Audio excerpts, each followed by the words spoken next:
शेगाव म्हणतात सगळ्यांना कचोरी आठवते, पण एवढ्या कचोऱ्यांच्या व्हरायट्यांमध्ये खरी ओरिजिनल कचोरी कोणती आहे हे शोधायचं होतं आज मला. म्हणून मी राम आणि स्वतःच्या नावातच अमृत घेऊन फिरणारा हा आवारा पियुष आम्ही सगळे शेगावच्या टॉप 3 कचोऱ्या पिशवीत बांधल्या आणि टेस्ट करायला घेऊन गेलो थेट शेगावच्या रेल्वे स्टेशनवर. 3 प्लॅटफॉर्म 3 कचोऱ्या. अरे वा. आणि हा आज आपला अमरावती विभाग पूर्ण होत असल्यामुळे वाईल्ड कार्ड पिसले आणि बजेट आलं 786 रुपीज. यात तसं मला बुलढाण्याच्या लोकल ट्रॅव्हलरला घेऊन फिरायचं होतं, पण आज सुद्धा रामला सोडू काय वाटत नव्हतं, त्यामुळे रूल्स गेले उडत. चला कचोरी खाऊ. सुरुवात झाली गुरु गजानन नाश्ता सेंटरच्या कचोरी बसणं. क्रंच क्रंच ठीक ठाक. 5 पैकी 3 ऍव्हरेज आहे, क्रंची आहे, मसाला इतका म्हणजे जास्त काही खास नाही वाटला. 5 आउट ऑफ 2.5. माझं पण सेम 5 पैकी मी 2.2 देतो, कारण याच्यात मसाल्यात कंजूस गेली, गडबडीत बनवण्यासारखी वाटते. मेन म्हणजे क्रंच खूप जास्त आहे, त्यामुळे ते एकदमच ड्राय लागतंय मला. आता दुसरी होती ते कुठल्या कचोरीचं नाव काय नाही लक्षात. हे येते नाव रॉयलची शेगाव कचोरी. झालं 3, 2, 1 गो.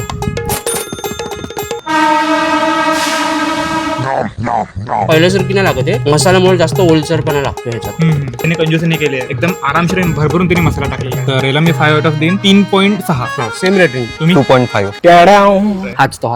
मला खूप मिनिट लागला. आदिवासी टेस्ट चांगला आहे, आधीपेक्षा जास्त आदिवासी चांगलं टेस्ट आहे. चांगला आहे. चांगलं आमचं काम आहे, ऍक्टिंग तुमचं काम आहे. आणि ही शेवटची कचोरी, द 150 वर्ष जुनी कचोरी ऑफ शेगाव. हा जो कचोरीवाला आहे ना, ओरिजिनल शेगाव कचोरीवाला. कचोरी मऊ मऊ आहे, तोंड टाकल्यानंतर असं बिरगडत आहे असं म्हणू शकतो. ना जास्त खारट आहे ना जास्त तिखट आहे, मीडियम म्हणजे परफेक्ट. 5 आउट ऑफ 4.5 दिली मी. 4.5 रुपये देईल मी. तर माझ्याकडून पण सेम रेटिंग आहे 4.5. असं एवढंच सॉगी पाहिजे, एवढीच क्रंची पाहिजे आणि एवढाच मसाला पाहिजे. अजिबात गडबडीत बनवलेली कचोरी नाही. सो इथे आपल्याला रिझल्ट मिळालेला आहे. जिंकलेला कोण आहे? तो TR शर्मा. आणि एक मेन गोष्ट, ओरिजिनल TR शर्मा. ठीक आहे, ISO सर्टिफाईड स्पॉट आहे. विदर प्राइस डन भाई. अरे अरे एक मिनिट, शेगावची ओरिजिनल कचोरी तर तुला सापडली, पण तू एक गोष्ट विसरलास. अकोल्याचा मठ्ठा. हा फक्त या मठ्ठ्याचा एक ग्लास पिण्यासाठी शेगाव टू अमरावती जाता जाता अकोल्यात थांबलो.